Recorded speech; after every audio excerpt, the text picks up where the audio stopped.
Hi everybody, just to introduce you, this is little Poppy, who's my mum's dog.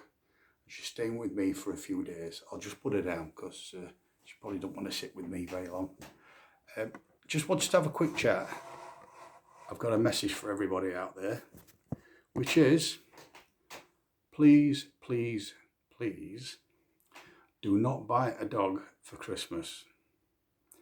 And if you want to know why, go to your local dog rescue, and in behind all those cages, you'll see loads and loads of dogs, many of which were last year's Christmas presents.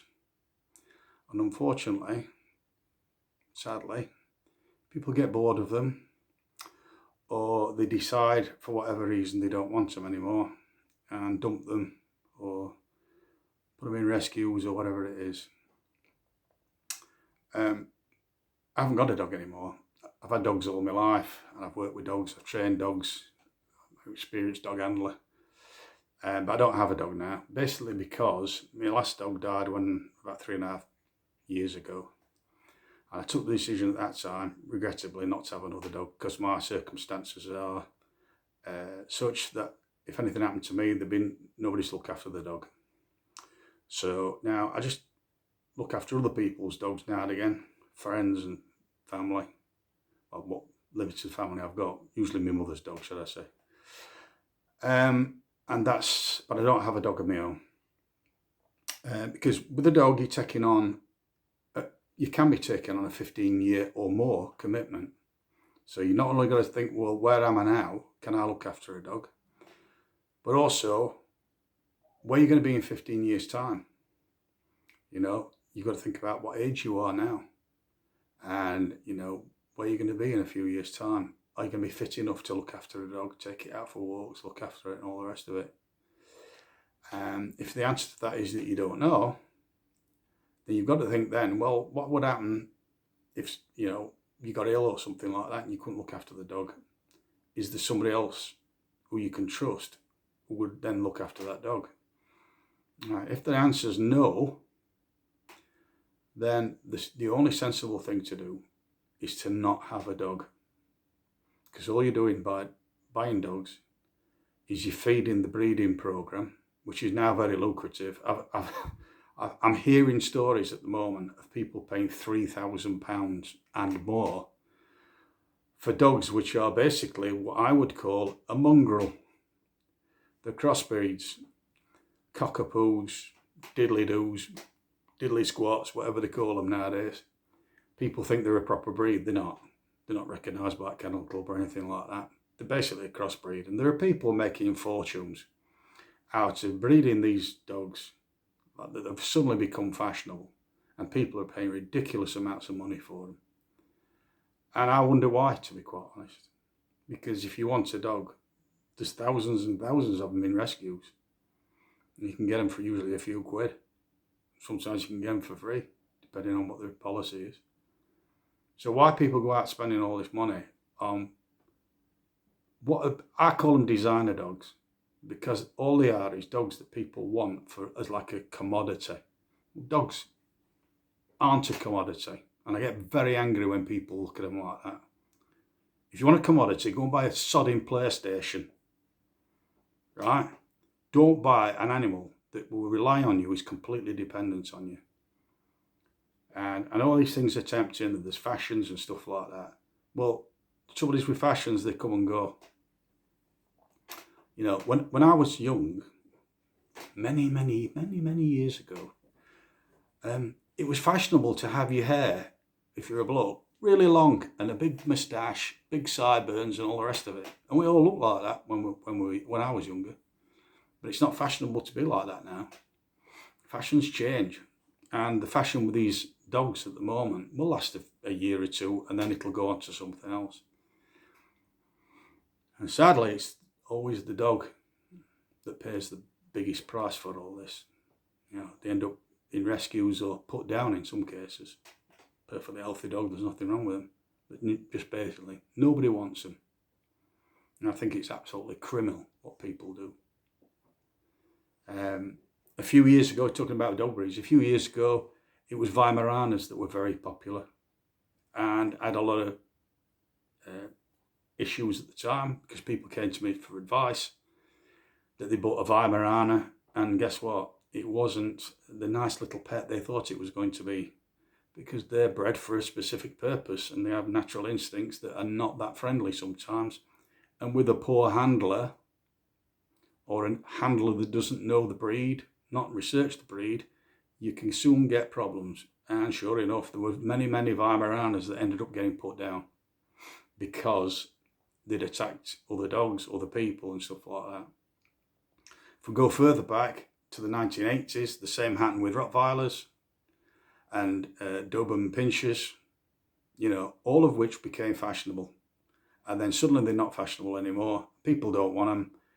They put with people who are complete numpties and got no idea what they're dealing with. Don't get me wrong. There's no such thing as a bad dog breed. There's only bad owners. And they put the wrong dog with the wrong owner is potentially lethal. And I don't use that word lightly. These dogs can and do kill if they're placed in the wrong environment with the wrong handler and not trained properly. Unfortunately, we see this all too frequently in the press. People are buying these Mastiff type dogs now, and they're either the thoroughbred Mastiff type dogs or the crossbreeds with other dogs, and the next thing you know, there's a tragedy because they think they can lock it in a council flat all day or whatever it is, somewhere where it's not getting proper exercise, it's got no training, it's got a very inexperienced handler who doesn't know the potential of the breed. They want to strut around the local estate, acting, you know, big man and stuff like that. And it's not long before there's a tragedy. And we've seen that quite recently. I don't know what the circumstances are of these events, but you know, you can pretty much guess. Looking at the environment that the dog's been placed in, completely unsuitable, handlers who don't know what they're doing. And there are many, many dogs like that that have suddenly become fashionable.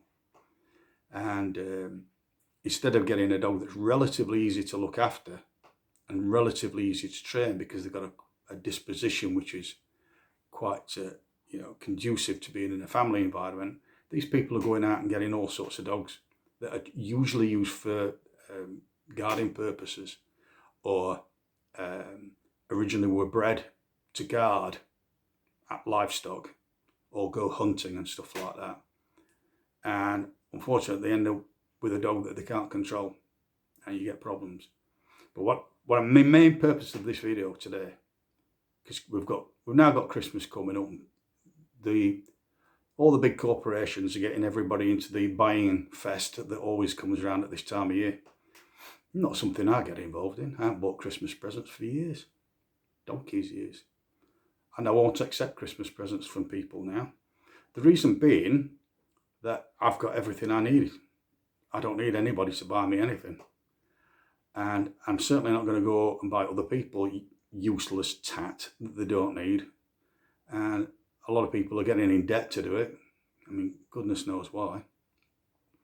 So what I've done for many, many years is the money I would have spent on Christmas presents, I donate to a local cause, such as a homeless shelter, food bank, that type of thing. Or these things where they buy children presents who parents can't afford them, and that kind of thing.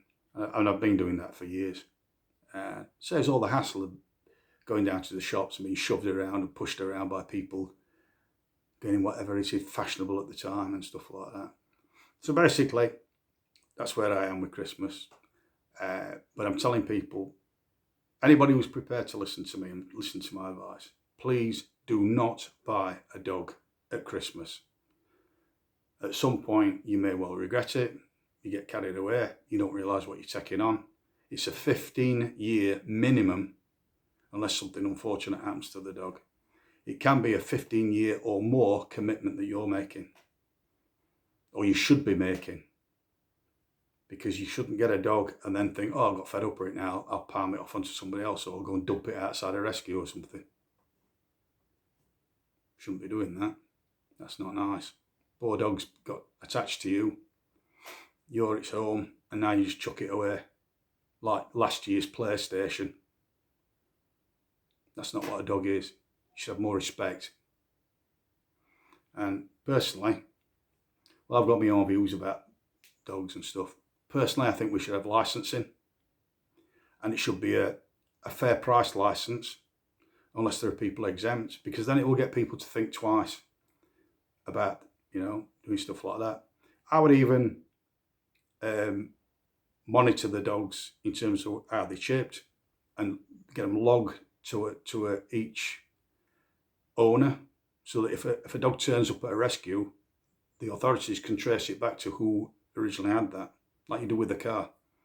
And if a car's dumped at the side of the road, well, it won't be long before somebody's coming around knocking the door of the registered keeper, asking, why is your car being dumped at the side of the road? Oh, by the way, you're paying for its disposal. That kind of conversation. Well, I think we should do the same with dogs. And to make sure that people can't just buy and then dump them when they get fed up with them. People would have to think about it. I would even go as far as having compulsory home visits by the authorities to make sure that people are in a position to give a dog a proper home, particularly for certain breeds.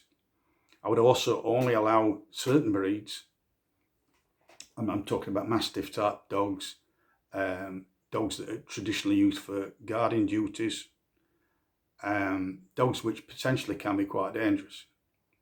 I would also have them only available to experienced handlers who know about the breed and what they're taking on, and have also got the facilities at home to look after them and the commitment to get out and take them a walk. It's surprising how many people think that walking your dog is sort of some optional thing that you do. Well, I'm sorry, but it's not. You're taking a dog on, and if you've got a dog that's any sort of size, or even a small dog, you should be taking that dog out at least 3 or 4 times a day. And if you've got a large dog, for instance, I had a Labrador, I used to walk miles with him because that's what he needs. They're a working dog. They spend a lot of the time asleep, we all know that, but the rest of the time, they should be out walking in the woods. You should have them doing retrieving exercises because that's what they're bred for, and that gives them that extra exercise. When I used to go out, if I'd walk 5 or 6 miles, my dog would probably run 20, running up and down, chasing after his ball on a rope, which he used to love. He used to need that every single day, particularly when he was at his peak physically, when he was a young dog. That's when they get a bit older, you can reduce it a bit. But you're taking on a big commitment. People used to come to me and say, they've got a giddy dog. And I said, well, you've probably got an under-exercised dog. And they said, what do you do about it? Well, what you do, you go and buy a pair of boots, put them on and go and wear them out. Get off your backside and take that dog out. Unfortunately, nowadays, people don't like being spoken to like that now. They get awfully upset. Oh dear. Well, do you know what? I don't give a rat's ass whether they get upset or not. I tell them. And people come to me now asking me for advice about this problem dog they've got. And I tell them, I go and do an assessment on them free of charge, because I don't charge these days. I just give advice. And if I think they're, not treating the dog correctly, I tell them. Oh, you leave it for 10 hours a day, do you? Locked in a cage. And a dog walker comes once a day and takes it for a half-hour walk. You think that's the way to look after a large dog? Really? I've got news for you. It's not. That's dog cruelty. Locking a dog up for that amount of time. The most I ever say that you should leave a dog is a couple of hours. And you shouldn't do that on a regular basis. But it's surprising how many people do. Often nowadays people both work and they've got a dog. Well, how's that going to work? You shouldn't have a dog. If you can't get it exercised on a regular basis, or you're going to have to leave it for long periods of time on its own. Dogs are pack animals. They're not used. It's not in their DNA to be left on their own. It's mental torture for them. They like to be in a pack, and you're their pack. Now you can leave them for a couple of hours when you have to go somewhere or something like that, now and again. But if you have to leave them for more than that, and you're both working and stuff like that, you should seriously consider whether you should have a dog or not, in my opinion. And I tell people that and they don't like it. Because apparently that dog, what it's supposed to do is just go in this cage and sleep for 10 hours just because it suits the owner. Well, I've got news for you. Not going to happen. The dog is going to pine away and not be in a good state. And that's going to affect his behaviour. When he goes out, he's going to be very upset, very potentially aggressive. And, you know, it's because the dog's not being looked after properly. His needs are not being met. So you shouldn't have a dog. And it's surprising how many people get dogs and they're in that situation. Both of them are working. There's nobody in the house all day. Poor old dog's locked up in a cage. And they lock him in a cage, of course, because if they don't put him in a cage, he wrecks the house. Guess why he's doing that? Because he's fretting. He don't like being on his own. He's probably bored as well and frustrated. You know, dogs aren't meant to be left like that. And then when you tell people, of course, they start arguing with you, you know. And, one of the reasons I don't do dog training anymore, I've been offered a lot of money to do dog assessments, dog training, stuff like that. But I don't do dog training now. For a simple reason, people nowadays won't listen to you. They all know it all. And as soon as you start telling them stuff, they don't like it and they start answering you back and back-chatting you and interrupting you all the time because they won't listen. All they want you to do is come along, tell them it's not their fault that they've got this problem with the dog, endorse everything that they're doing and tell them what a great job they're doing. Well, sorry, I'm not going to do that. Because do you know what? I don't care a monkey's about their feelings. The only thing I care about is the dog. Not bothered about people. They can look after themselves. I'm there to look after the dog. The dog is the only interest I've got. Couldn't care less about people. And if the dog is not getting proper attention, being properly looked after, I'll tell them. And I'll tell them in no uncertain terms. I won't sugarcoat it. And guess what? Oh, these poor people nowadays don't like it. Oh, they get their feelings upset. And you're not allowed to talk to them because their egos are so fragile now. Oh dear. Tough. Don't care about the people. All I care about is the dog. Because the dogs can't speak for themselves, so I have to speak for them. And that's why I don't do dog training anymore. I bump into people all the time. They're always asking me questions and, oh, about this and he does this and blah, blah, blah. How do you get it to stop doing this, you know? And you don't train the dog. There's no adage in dog training. And I used to tell people when I'm doing it, you don't train dogs, you train handlers. And my definition of a dog and handler is a dog lead with a dumb animal at one end and a Labrador at the other. You're getting me drift now, aren't you? The way I think about people and the way I think about dogs. I absolutely love dogs. If I was ever on a desert island like Robinson Crusoe, I would rather have 6 dogs with me than 6 people. And I mean that. Right, so you've got where I'm coming from. A friend of mine, I look after her dog. I look after one or 2 friends of mine's dogs now, and I don't charge for it because you need all sorts of licenses and stuff. I've got insurance and stuff like that to cover me and cover the dog and whatever, but I don't do it professionally any longer. I do it for nothing because I enjoy the company of the dogs. So there's a few people that I look after them, and also I like the idea that they're staying in a nice house with me where they're getting attention all the time. And they're going to take a walk 4 times a day, proper walks, not just spin around the block till they have a crap and then bring them back. That's not how we walk dogs. Nope, not good enough. So I look after 1 or 2 people's dogs who I know, and she bought me a little sign back from somewhere she'd bought in some shop somewhere, and she says, I thought to you that this is exactly how you are. It says on it, this sign, dogs welcome, people tolerated. And I said to her, you know me well, don't you? Well, that's the way I look at life. Yeah, all dogs are welcome. I've never fallen out with a dog in my life. I've had some dogs that have, been a bit upset and stuff because they're not being treated properly.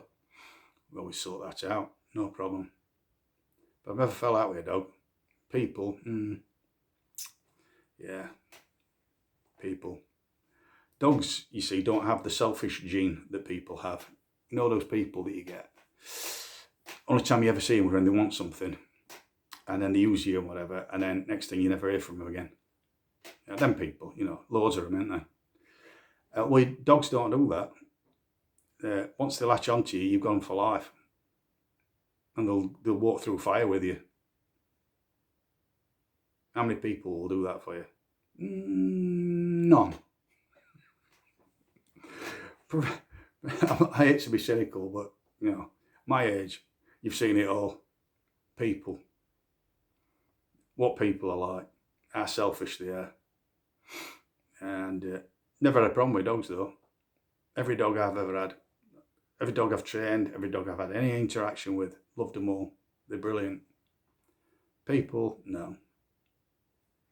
I'm afraid they don't meet the mark in terms of the way I look at life anyway. So basically,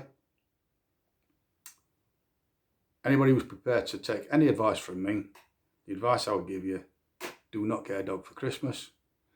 And if you're ever thinking about getting a dog, think very, very carefully. Because it's surprising why dogs get left at rescues.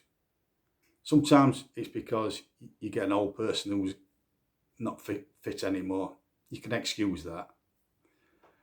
Or they've had to go in a home, or even they've died. I mean, that's what happened to Poppy, this little dog I showed you at the beginning. Her owner sadly passed away, became ill and then passed away. And that's why my mother had her. But my mother, who's elderly herself, only had her because she's got me as a backup in case anything goes wrong, and also to look after her. She spends as much time here as what she does at my mother's, to be quite honest. And she likes coming here. I think she gets a few more walkies when she comes here. So you've got to think about that. Not only where you are now. I mean, the ones where I could actually punch people, me. And I mean that seriously. I've heard people say, well, we got married and we got this dog, and then we had kids and we didn't want the dog anymore. Really? So didn't you think when you got married that at some point you'd be having kids? So why on earth did you get a dog? And I just want to slap them. I want to go to the fishmongers and get the biggest fish I can get, right? And take it and slap them around the head with it, like on Monty Python. Didn't you think? You've had a dog for about 3 or 4 years, and now because you're expecting a child, you just get rid of the dog. What? Oh, well, we don't like the idea of a baby and a dog in the same house. Oh dear. Well, why didn't you think of that before? You must have realised that you'd have children at some point. So you just get a dog and just chuck it away because you've decided you're going to have a family. I mean, literally, I just want to slap them. People like that. I just feel so sorry for the dogs. And they've done nothing wrong. They've done absolutely nothing wrong. But it doesn't fit anymore. Of course, the favourite one now is divorce. They get a dog. People split it up. Not divorced even, they're just people who are living together. They get a dog, they get a dog. And then, they split it up and decide that neither of them can look after the dog. So the poor old dog's then chucked out or whatever, ends up in a home or whatever. Or ends up in a rescue place. Just unbelievable. But that's how people are.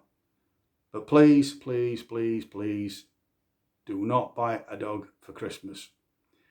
Because I can tell you now that probably by early next year, the rescue places will be full. Even more, they're all full now because everybody's had them. The lockdown dogs, haven't they? They went all out and rushed out and spent $3,000 on these dogs or whatever it is. Lockdown dogs. And now they're all packed out in rescue places. because these numpties have got, oh, I've had to go back to work now. I can't have a dog. Well, what, didn't you think of that? Didn't you think of it when you were getting that dog, that sooner or later you'd have to go back to work? I mean, what are you, a 3-year-old child? For God's sake. And now all these rescue places and RSPCA, they're all full of dogs that nobody wants, because people have bought them during the lockdown to keep them company, and now they don't want them now,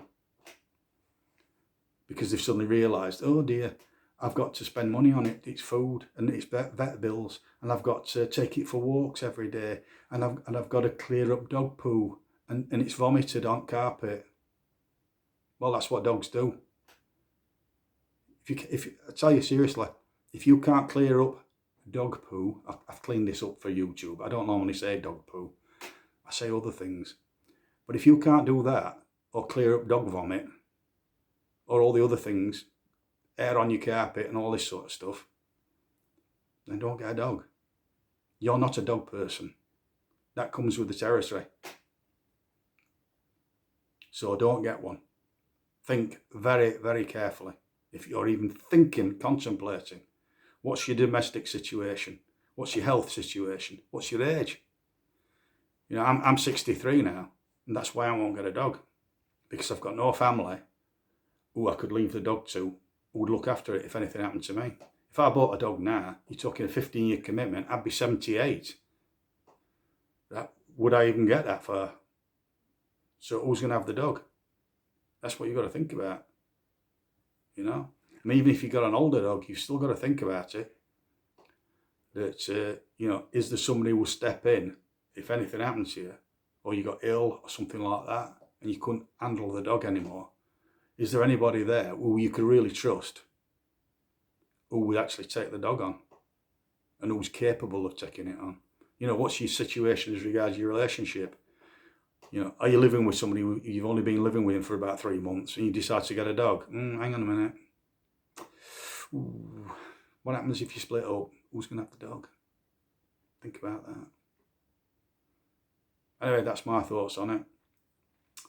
I think the law should be much tougher. Who can, you know, you have to prove, in other words, that you're going to prepare to look after that dog, and you take it on as a life. Financially, you're committed to it financially forever. And the licensing needs to be tougher. There should be restrictions on certain dogs, breeds, so that numpties can't get them and then end up having a tragedy because they're not being looked after properly. And of course, the dog always gets put down, doesn't it? When there's a problem. You know, if you've got a great big Mastiff type dog, probably not a good idea to keep it in a small house and it never goes out, and then leave it with your kids. Just a tip there. You know, these are specialist dog breeds, I think, and it should be only an experienced specialist owner who can have them. That's my own opinion. That's not to say that, I mean, any dog can turn nasty if you keep it in the wrong situation, but there are certain breeds that are highly dangerous when they're in that situation, potentially highly dangerous. If they're with the right handler, in the right environment, there's not a problem. But a lot of these people who are taking these types of dog on do not realise what they're taking on and potentially what that dog can do. They are very, very powerful dogs. And they should only be with an experienced handler who knows what they're doing and has also got the proper facilities to house them and take them walks and exercise them, and give them a job to do so that they don't get bored and stuff like that. So that's my opinion on it. I think we're far too lenient with people who just buy dogs and then dump them. It shouldn't be that easy to me. These people should have to think about what they're doing, and there should be consequences to them. Taking on a dog and then dumping it. There should be a consequence.